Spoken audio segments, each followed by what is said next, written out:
Welcome back to the show, ladies and gentlemen, boys and girls, heroes and villains. I'm your host, Deshaun Fauntleroy. I know your time is precious, so we're going to get right into today's show. In today's episode, we're going to be discussing attitude, having the right attitude. Before I go further, I want to give a shout out and let y'all know that this show is brought to you by Kinfolks Entertainment. To learn more, visit kinfolks.com. Kinfolks.com.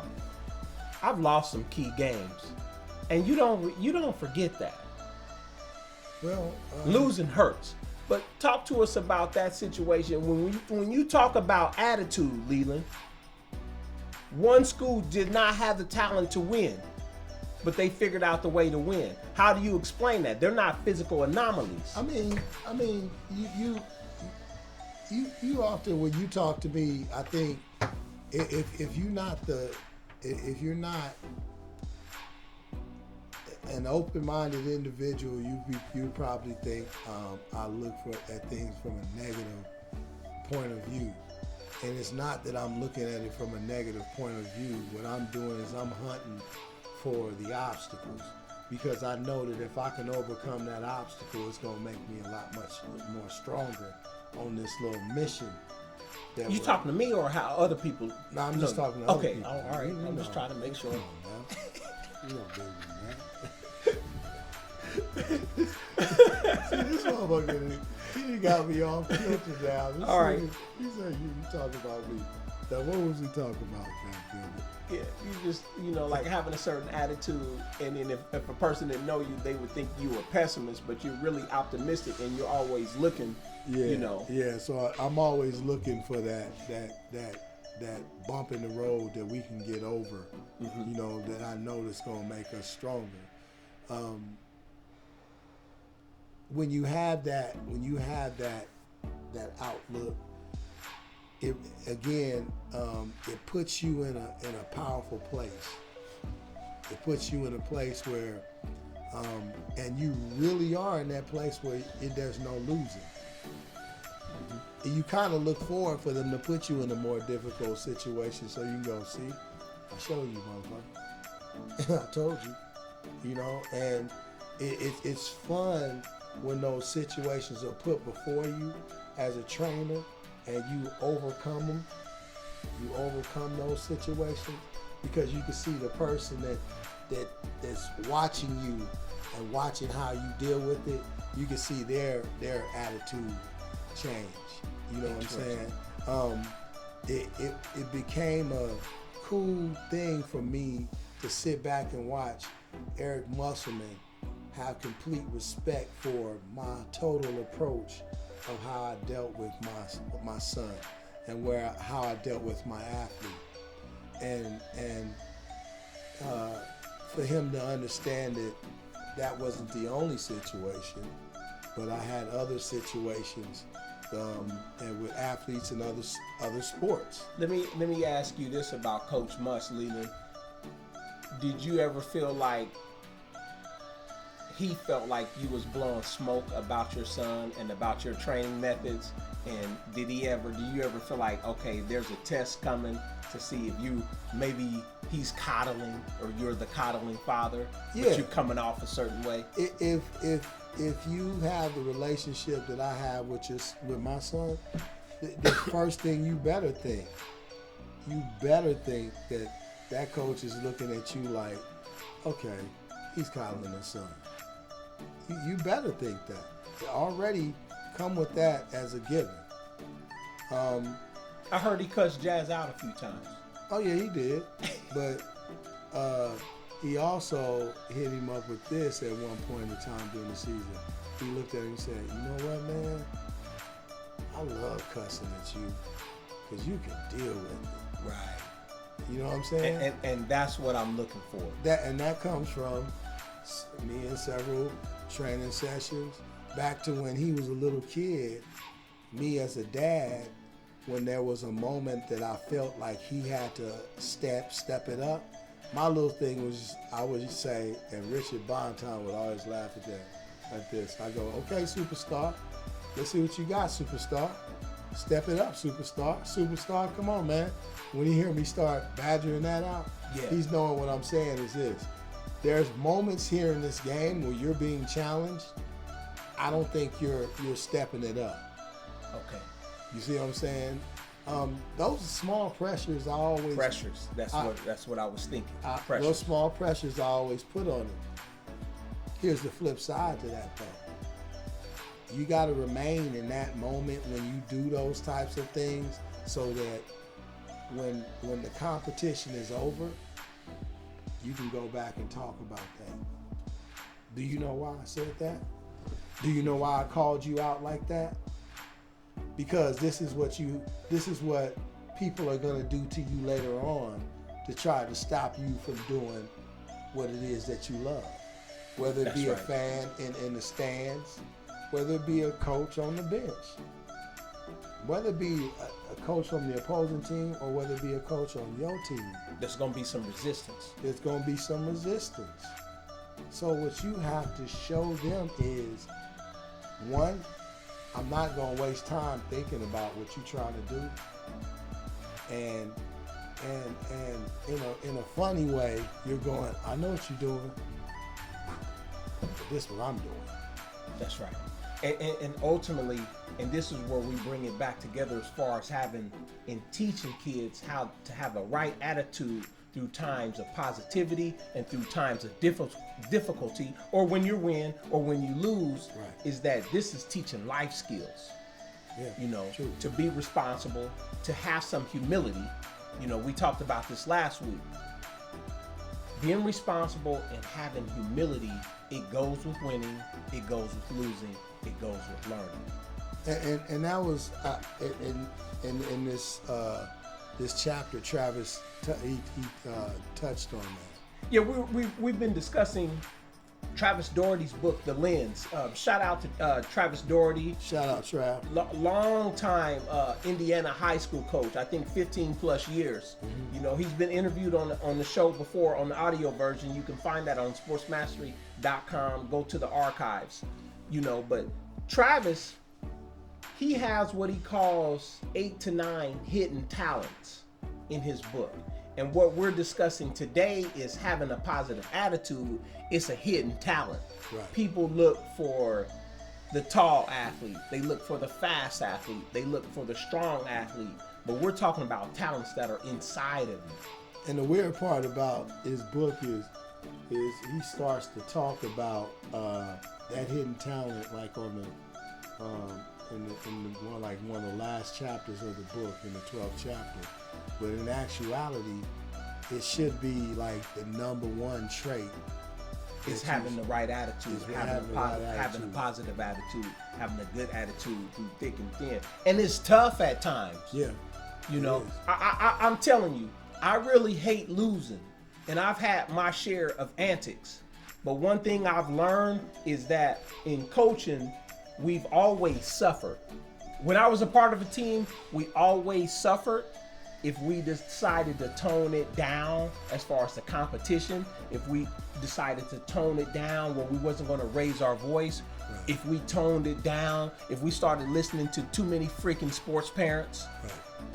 and we went away from intense competition, we suffered. Right.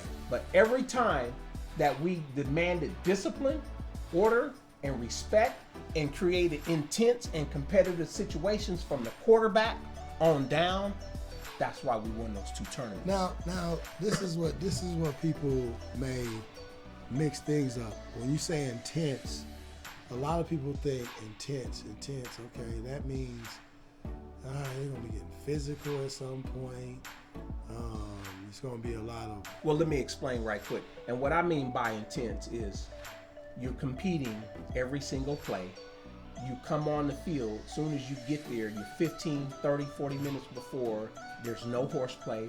If there's any small talk, we're talking about the issues of practice, the issues of the day, and there's going to be constant competition where we're competing. Mental intensity. It's a mental intensity that if you made a mistake, okay, let's figure out why you made a mistake. Let's talk over here. But somebody else is going in. You have to know that there's going to be a certain amount of pressure, and I'm talking about outcomes. You have to catch the ball. You have to run the route. If you're the quarterback, you have to throw the right route or read the defense appropriately, else you're going to come out. That's right. But it's not a shot against your personality or your character or anything. We're just holding you accountable, and this is going to take you somewhere in the long run. You have to be prepared for the moment. You have to be prepared for the moment. That's what sports are. You have to take rep after rep after rep after rep. As a wide receiver in football, you have to run every single route as if you're going to catch the ball. Let me give you your reality as a receiver of a normal day for a receiver. You might run 50 reps, okay? You might run 50 different times you run a pattern, and of those patterns, say you might run 6 or 7 different routes. Every single one of those 6 or 7 different routes that you're going to get 50 times to run, it would best behoove you to run those routes at 80 to 100%. Because what's going to happen is this. That quarterback may throw you the ball 2 times that day. If you're prepared, he's going to see that you're prepared. He's going to throw those balls to you probably 2 more times the next time. The next time he's going to go, oh shit, he runs his routes hard every time. Before you know it, you become not probably the first priority, but you become right after his first priority, or the guy that he's used to throwing that ball to, he immediately starts seeing you. And then if you start running your routes more consistently than the number one guy, you just may become the number one guy. So it's all about what you're doing with the opportunities that you get. Yeah, I think what you're saying is beautiful, Leland, because when you talk about football, and a lot of high schools, they like to run the spread, they like to run the no huddle, 5 wide air raid, is that they can throw the ball 35, 40 times a game, and you might only get 1 ball thrown at you. True. But what's going to happen if you drop that ball? Scratch it. What's going to happen if you catch it?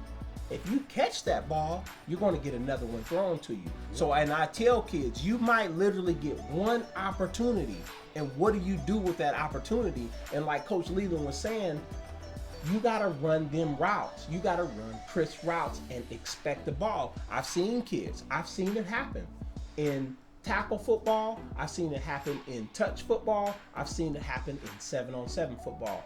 Person not expecting the ball gets thrown to him, they drop the ball. Well, he ain't been throwing it to me anyway. Right. Well, you just got one. And you could have bought yourself another rep or another series where you can make plays. Or you could be like a kid, Ryan, that we had on our youth football team. And I remember telling Ryan when I first seen him, because he was a wrestler. Yeah, he was a wrestler and a very good one. I said, I want you to play on my defensive and offensive line, and I'm going to make you the best defensive player in the league. He didn't answer that with okay or anything that had anything to do with what I just said. His next question to me was, okay, will you let me run the ball? Now understand what I'm going, it's going to be my top offensive and defensive lineman. And the question he asked me, okay, cool. But is it cool if I run the ball?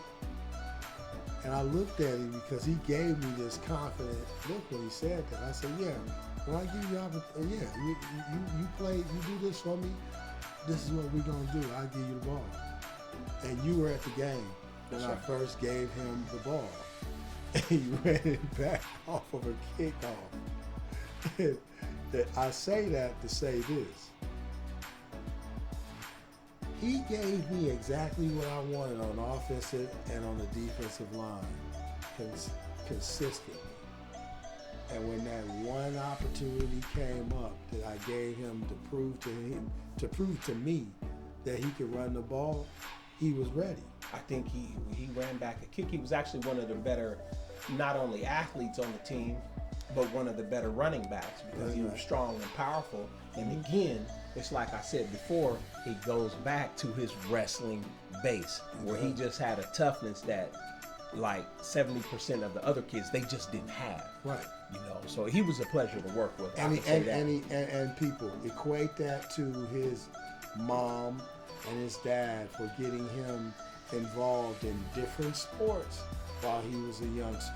He also played lacrosse, if I'm not mistaken, has some experience with soccer. It's a must. Get your child in a situation where you have him playing a multitude of sports, or her while they're young. You could do a couple of different things. You give them a choice on really finding what their passion is, and then two, you end up building a more well-rounded athlete. When you check and you look at the majority of your successful athletes today that's competing on an elite level, all of those individuals have another passion or something else that they do that they're really good at. Yeah, again, it brings us back to attitude, on how to have a positive attitude. Yep. Because to have a positive attitude, you have to have a purpose. You have to have a goal. You have to have a direction. You have to have a project that you want to do. And whether it's play whatever sport, that could be volleyball, baseball, track and field, whatever sport you want to do, you have to have a goal, you have to have a direction. And when you have a direction, you have a goal, you have your purpose, your attitude is going to run accordingly. As long as, all of that makes sense, for the time and situation that you happen to be in. So again, it's about the attitude. Because when you have that attitude, you have that goal, you have that purpose, when you experience a setback, a loss, a difficulty, getting cut from a sport early on, you're going to come back, Now, since we're a team, I'm going to take my opportunity to say this. Now that we're coming up on the fourth quarter, if you guys know, he was just reading my mind. Ladies and gentlemen, go ahead and say it. Now that we're coming up on the fourth quarter, Sean, I want to know from you some of the beginning. What is some of the beginning things that you tend to do to try to foster that the attitude of your athletes? What happens when you get an athlete that may come to your sessions that are a little reluctant to understanding the purpose of what you do? They may be a decent athlete, but you got them doing certain movements that they may look at as, what does this have to do with me making a jump shot? That's a real good question, Leland. And when I encounter situations like that, well, first of all, I don't anymore, because I talk when they call, and when the first time they come in, they watch a training session. But before that, I talk about their goals and objectives. What are your strengths? What are your weaknesses? What are your fears? Where do you see yourself in the next 3 to 4 years? Why are you here? Because I want to know that. Because then once we have that conversation, I can explain, we're doing an overhead squat for this reason. I want to see what your shoulder stability is. I want to see what your T-spine mobility and stability is. Can you get into this position? Because you're going to have to get into this position in sports. Right. And this is a movement pattern. So even though they're doing it with their body weight or with the PVC pipe, and they might be one of the best athletes at 10th grade or 11th grade, but I tell them this isn't about right now. This is the discipline of having technique, and you coming in here having the right attitude and realizing that this girl that's in 12th grade that's been coming over here for 3 years, she can clean 95 pounds. Right. She can deadlift 185 pounds. Her form is impeccable. Right. By my standards and the people, my mentors and my coaches, and if I run something by you. So you're not going to come in here and just do what you want to do. There's going to be progressions that we go through. Everything is a progression. So for me to answer your question is getting them and convincing them to understand that. And these are things we get into before you even hit the training floor. You know, because you're coming to me for a reason, but I also explain to the parents that this is a process. Even the training is a process. It's not about numbers. It's not about weight. You know, we have to take our time and do things appropriately because we want to leave them, you know, some space to where when they get to college, one, they're not hurt, they're not injured. I've never heard of you having an athlete getting injured strength training with you. I've never had a person get injured training with me because I take my time being around other physical therapists, guys like Dave McHenry over at the Portland Athletic Center of Excellence and Therapeutic Associates. I know you know. Hey, shout out to Dave. Big shout out, one of the top manual physical therapists in the world, being connected with Sean Jenkins down in Stockton, Sports Performance in Stockton, California. Shout out to my big head ass cousin. We got people that we can talk to, but they hold us accountable. They sure do. You know, they hold us accountable, and that's what it's about. If you're a strength coach, personal trainer, you have to have people that hold you accountable, not from a big me, little you standpoint, but this is a collective where we share information. Yeah, where iron sharpens iron. Yeah. Kinfolk exclusive. All right, ladies and gentlemen, we are here with superstar Brian Kelly, athlete at the University of San Diego. We've been talking a lot about the adversities that young athletes face. You know, sometimes putting the blame on the coach, sometimes having the parent that believes that that kid is, you know, the superstar of the world, because every parent does, of course. So you were discussing a little bit about how to overcome those adversities as the athlete's perspective. Yeah, I guess I've been working with Deshaun since I was a sophomore in high school. I'm a senior going into my senior year now. And through all of it, obviously a lot of ups and downs, a lot of times where, you know, I wanted to quit, throw in the towel. But what I've learned is there's just a lot of things that throughout football, throughout sports, throughout life, you just can't control. And whether that be a coach, a scheme, you know, any of those things, you just can't control those things. And where I found myself being the most successful is where I just let go and stop thinking about all the things I control and stop wasting energy and putting thoughts and things that I can't control and just focus on things that I could control, which was my work ethic, showing up, being present, having a good attitude, and then of course just trusting Deshaun. There's been many times where, you know, in the behind scenes, like, you don't get to see on Deshaun's videos where I'm performing, but there's been many times where, like, I'll have breakdowns and I'll break down with Deshaun, you know, we'll talk things out, but there's lots of issues that go on behind the scenes, but as long as you keep showing up, you stay focused, great things can happen. I've seen that myself, you know.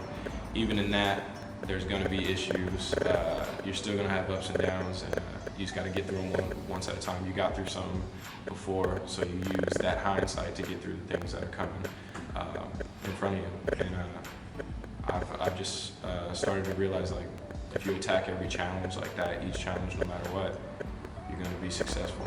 So that was the big thing. A lot of things you can't control, but there's a lot of things you can't control too, and that's what you need to focus on rather than wasting your energy on what somebody else thinks or just things that are outside of anything that you have any control over. So as an athlete, what were some of the things that, you know, because some people see you as you advance and they look at you and say, you know, that's a young man that could actually make the league, you know, if God keeps him healthy. And we always wish that, you know, we wish that works, but then again, a lot of the time the wishing doesn't work, so you got to get in and train and prepare yourself for those situations. But what are some of the situations that, you know, made it, you know, sometimes that made you question if you wanted to continue doing this thing that you love? Absolutely. I'd say the big things probably started in high school. Just feeling like I was overlooked all the time by, like, just my high school coaches, and just feeling like I wasn't appreciated enough as an athlete and the work I did put in. I would say, and then kind of once I got to the college level, it was kind of like a redo of that, but more so I was so focused on the thoughts of the coaches and what they thought about me, and getting hung up on everything else about what players thought about me that I lost focus on actually, bettering myself. And once I went back to the ground roots of it and started to work on myself and just focus on me, that's when I started to see growth in my game, and also just who I am as a human. Because at the end of the day, like, we gotta stop playing sports at some time. So a lot of these lessons I've learned through sports, I can also apply just to my life in general. And so a lot of the hard things I go through with sports, I know that life's gonna hit you with a lot harder things, and but you can get through them the same way I've gotten through things in sports. So, but I'd say probably the biggest thing was I've redshirted twice actually in college. So I went to Central Washington, redshirted there. Decided I didn't want to be there for various reasons. Went up to the Central Washington is a Division II school. Went up to a Division I AA level at University of San Diego, and the rule with NCAA is you have to sit out a year. So essentially, I redshirted again. I gave up essentially my freshman year of football. So I gave up 1 year, and then I've had 3 years since. So I've played 2 of those 3 years. The first year, just a special teams guy, got hurt. Had some other issues, just didn't play. Coaches didn't think I was good enough, a lot of other things. And then this past year, things weren't looking too much up either. Was still behind some guys, not playing much, and then things changed. Middle of the season, some guys went down, had some injuries and things like that, some personnel changes, and I finally got my shot. And so the last 5-6 games of the season, I started those games and played well enough and was prepared well enough to keep going throughout the season. And now coming into this next season, I'll be a starter on the defense at safety. So again, I went through a lot of things that I couldn't control, being behind guys. The coaches' different thoughts of me, things like that, and but I just stayed with it, stayed with the work, stayed with everything, and I won't lie to you, through all of that, there's a lot of times where I wanted to quit, and I was like, is this really even worth it? And one day I just remember I made the decision that no matter what, I would just see it through. I would see it through, no matter if I played a snap of football at the collegiate level or not, on the defensive side.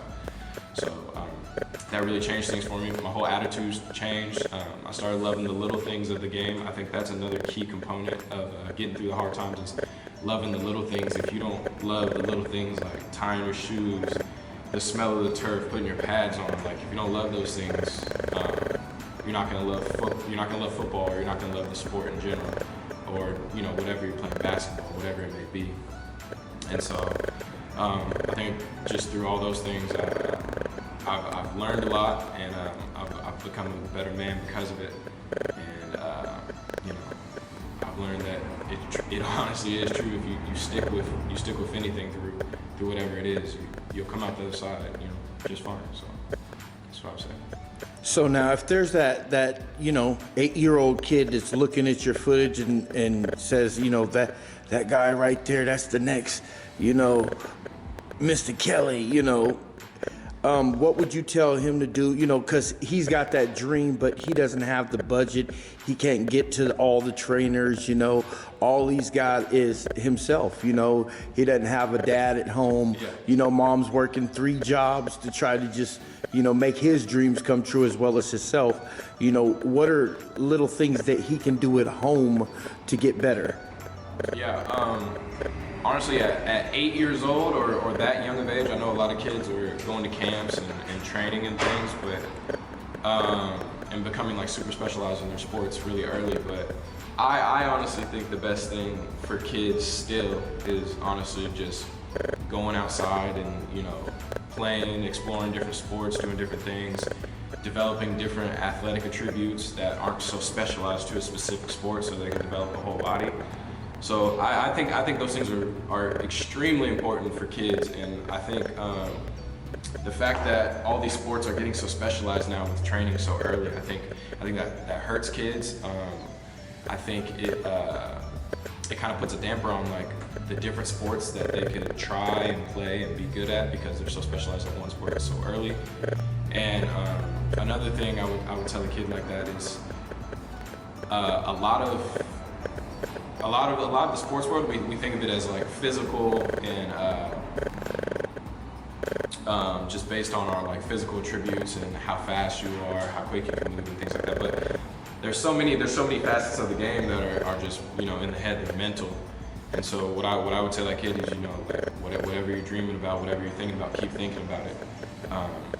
Constantly, consistently, having those dreams, having those visions.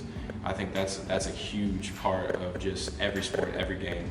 It's just mentally visualizing everything you're gonna do, everything you can do, everything you want to do. And so that's something I would really would share with the youth that are coming up is building the mental side of your game, because there's gonna be a lot of people that tell you can't do this. There's gonna be coaches that tell you you're not good enough, and like that's never gonna stop. You know, someday somebody at the pro level, somebody's gonna tell you, you know, you're just not good enough, and things like that aren't gonna stop. But you control what goes on in here. You can control how strong your mind is. So that's still something I'm working on and learning. I have a lot of issues getting down on myself, but you just go back to your core foundation of the fundamentals of your thoughts and your dreams. I think that builds a great base for becoming a great athlete in the future. So. All right, thank you so much. We enjoyed your words, Mr. Kelly, and we will be checking you out at college and trying to stay up to date with you on your journey to the NFL. Absolutely. Kinfolk exclusive. So it's like Leland said, we're in the fourth quarter. So let me tell you, some of the benefits of having a good attitude is that you become a better decision maker.